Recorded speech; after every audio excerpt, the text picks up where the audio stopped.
Менің бүгінгі өтетін тақырыбым ахроматикалық және хроматикалық түстер қатары. Сабақ барысын айтпас бұрын сіздерді бүгінгі сабақтың мақсаты мен міндетімен таныстырып өтейін. Хроматикалық және ахроматикалық түстерге түсінік беру, жаңа түстік дақтарды алуды үйрену, айналадағы фонға түстің әсерін білу, алған білімін практикалық жұмыстарда қолдану, түсті өнерде бейнелеуді түсініп үйрену. Түстің тарихи дамуына талқылай отырып, оның негізгі үш кезеңін бөліп айтуға болады. Олардың бір-бірінен түстің табиғаты туралы ұғым түсініктері жөнінен айырмашылықтары бар.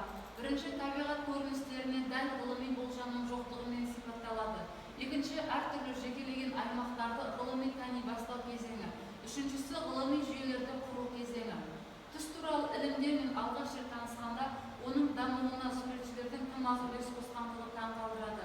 Атап айтар болсақ, атақты суретшілер мен дизайнерлердің ең алғашқы жұмыстарында бұл жерде тек қана қызыл, сары, көк түстердің арасындағы дақтарды ғана қолданылғандығы байқалады.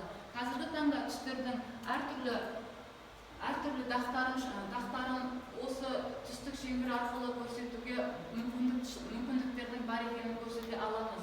Сонымен қатар түстік пән бойынша, түстану бойынша түстер ең үлкен екі топқа бөлінеді. Атап айтар болсақ, бізге көрінетін барлық түстер бөлінеді түсті және хроматикалық болып. Хроматикалық түс дегеніміз не? Бізге табиғаттан берілген барлық түсті топтар қатары жатады. Ал екіншісі ахроматикалық. Ол дегеніміз ақ пен қара түстің арасындағы әртүрлі сұр түстердің дақтық қатары жатады. Ахроматикалық түс дегеніміз не? Ахроматикалық түс дегеніміз ол түссіз, ақ, сұр, қара. Олардың өздеріне тән түстері жоқ, бір-біріне ашықтығымен ғана ажыратылады. Оған қарамастан, бұл түстердің үлкен бейнелеушілік мүмкіндіктері бар. Адам көзі ақ пен қара түстің арасындағы бірнеше 300-400 түске дейінгі дақтарды ажырата алады. Сонымен қатар, ақ және қара түстер экстремальды қарама-қарсы визуалды кеңістік арасы сұр түстердің ашықтығы мен қоюлығынан тұрады. Осы барлық түстер ахроматикалық түстер деп аталады. Ахроматикалық гамма бұл ақ-қараға сұр түстер арқылы ауысатын градация. Ахроматикалық тонның ашықтығы, жарықтығы түсуіне байланысты өзгереді. Егер ақ түске түскен жарық сәуле ең ашық түс болып көрінеді, ал қара түске түскен сәуле, жарық сәуле тоны өзгереді. Атап айтар болсақ, бізге түстану сабағынан көбінше практикалық сабақтарда байқалатындай көбінде практикалық жұмыстарда түстік дақтар кездеседі. Түстік дақ дегеніміз не? Түстік дақ дегеніміз жаңа түстік дақ алу үшін барлық түстерге міндетті түрде әртүрлі мөлшерде ақ немесе қара түстерді араластыру керек. Осы жағдайда түстік тон өзгереді, қанықтық және ашықтық болып.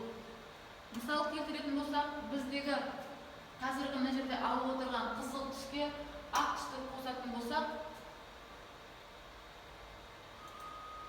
түс өзгереді, ақ қосындысынан ашық түс болып шығады. Екіншісіне қара түстің қосындысынан араластырғандағы қою қанық түс шығады. Ол дегеніміз қызыл түске қара түсті араластырғанда, ол жерде қызыл түстің қою қанықтығы өзгеріп отырады. Және осы қызыл түске сұр түсті қосатын болсақ, бұл жерде тек қана түстің қанықтығы ғана өзгеріп отырады.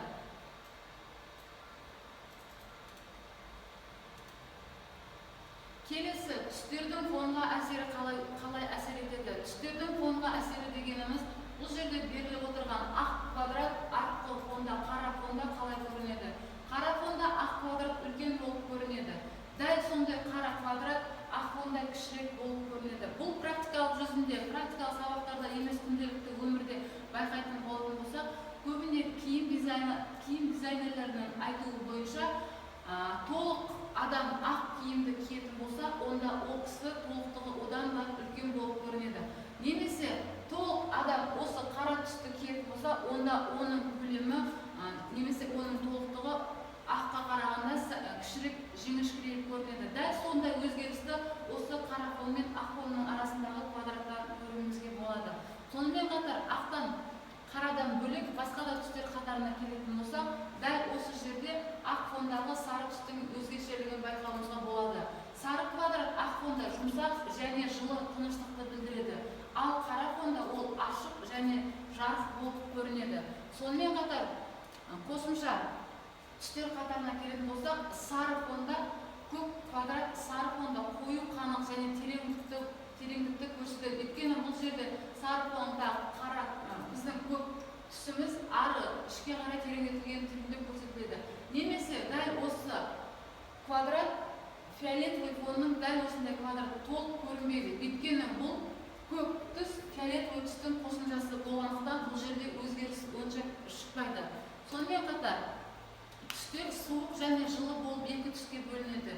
Суық түстер қатарына түстік шеңбердегі көк пенен жасыл түстің арасындағы түстер қатары кіреді. Ол дегеніміз суық түстер судың салқындығы еске түсіреді және бұл жерде көк, көгілдір, күлгін түстер қатарын көрсетеді. Енді жылы түстер қатарына келетін болсақ, жылы түстер оттың белгісі. Сондықтан бұл жерде от денелі түстер қызыл, сары түстер қатарын көруімізге болады. Бұл түстерді біз практикалық жұмыстарда дәл осындай суреттермен қатар басқа да комбинаторика түрлерінде көрсете аламыз. Келесі, бұл жердегі көрсетіліп отырған түстер қатары суық түстер. Бұл жерде біз көреміз ақ түс пенен көк түстің қосындысынан шығарылған түстер дағын көре аламыз. Мына жерде ақ түс пен көк түстің және қара түстің қосындысынан шығарылған суық түстер қатары жатады. Келесі өтетін слайдымызда бұл жерде жылы түстер қатары. Жылы түстер қатарында бұл жердегі жылы түстің әртүрлі дақты қатарын көрсете аламыз. Бірінші қатардағы күзгі түстің қою қанықтығы, екіншісіндегі көктемнің нәзік түстер көрсетілген. Бұл жерде оттың түстері қызыл мен сары түстердің қосындысынан шыққан түстік дақтар қатары көрсетілген. Дәл осындай жұмыстарды практикалық сабақтарда теңінен қолданамыз. Ендігі бұл жерде көрсетілген тақырып бойынша хроматикалық түстер қатары. Хроматикалық түстер дегенімізді айта келетін болсақ, ахроматикалық түстер қатары. Ахроматикалық түстер қатарын айтатын болсақ, бұл жердегі ақ пен қара түстің арасындағы түстік дақтар қатары. Осы қара түстік дақтар арқылы біз практикалық жұмыстарда дәл осындай комбинаторика немесе пейзаж түрлерін көрсете аламыз.